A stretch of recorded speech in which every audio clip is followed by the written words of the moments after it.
I mean, oh no, what a terrible piece of engineering.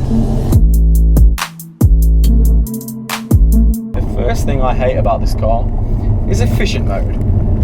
Now, despite it saving me petrol, I think this is a softened version of how the car is actually meant to drive. The throttle response is slower, the steering is less precise, the suspension is slightly raised. Everything just feels a little bit more wobbly, and I think that for someone who enjoys driving, the rawest form of the car is how it should be driven. That being said, it does save you petrol, and it does make for a smoother ride if you're going on a long journey, so you're not constantly jumping back and forth with the throttle response so active.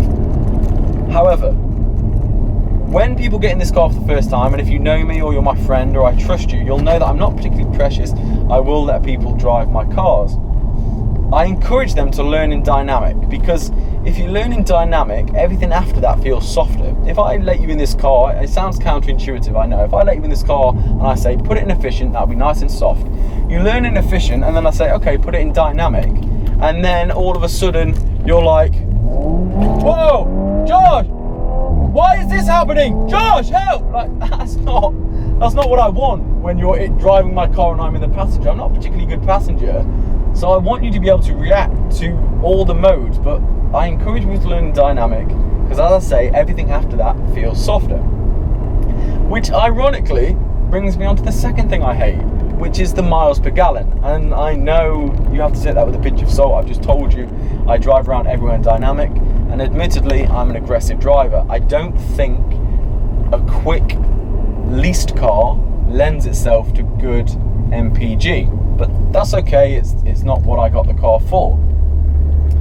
But I expected it to be better, because this car, if you know anything about the S5, the previous version of this car was a 4.2 litre V8, and the MPG on that was terrible. I heard people getting kind of around the 10 miles per gallon mark when they were rinsing their car, which is painful on the wallet, it has to be said.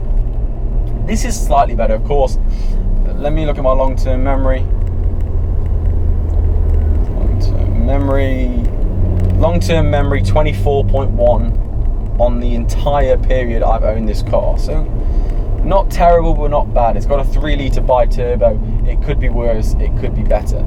I have to say, in all honesty, if you drive with the intention of being efficient and economical, it can be done.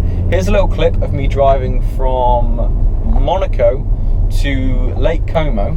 Right, a little left to Lion King CD, so I've just been banging that the whole drive. I have 113 kilometers left to get to Como. My SD card is full on the GoPro, my other iPhone is full. I'm on low petrol and I'm running pretty much on empty, so I'm going to stop for a coffee. But one good thing from this road trip, which you car people may be very impressed with, is that. So I'm not saying it can't be done, but I am saying that it's very difficult to achieve that.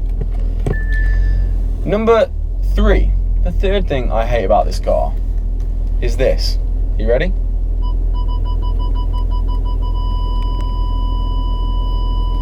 The sensors. I can't deal with that, and one of the reasons I can't deal with that is because I know how big my car is. I'm quite good at parking. I'm quite good with my understanding of size. There's a Subaru Impreza. Looks like he's out on a drive. I don't normally like the hatchback Impreza, but that actually looks pretty good. Anyway, where was I? Sorry about the interlude. The parking sensors. Now let me take you to a street that I'm on often and show you how annoying this really is.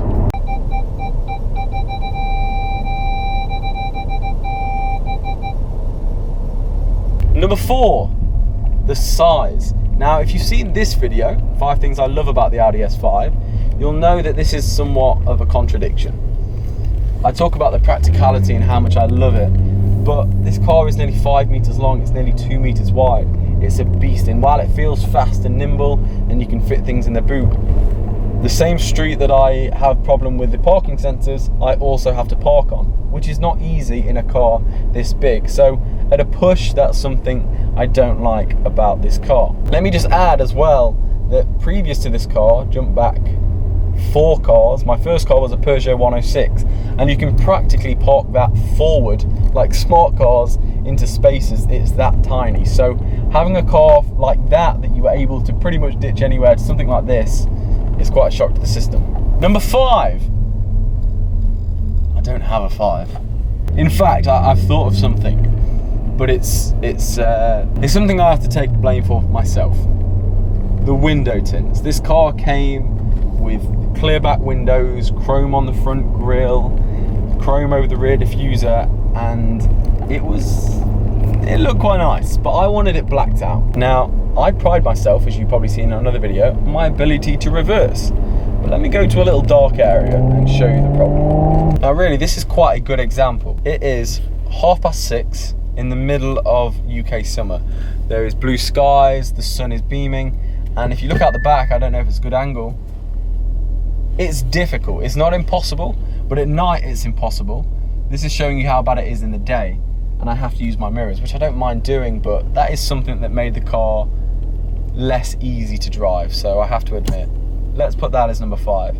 As you can see, this is kind of a diluted version of, sorry, it's reversing in the middle of the road. This is a diluted versions of things I hate about this car, because I actually love this car, but they're the issues. I hope that wasn't too biased and obviously pro Audi. Yeah, it probably was.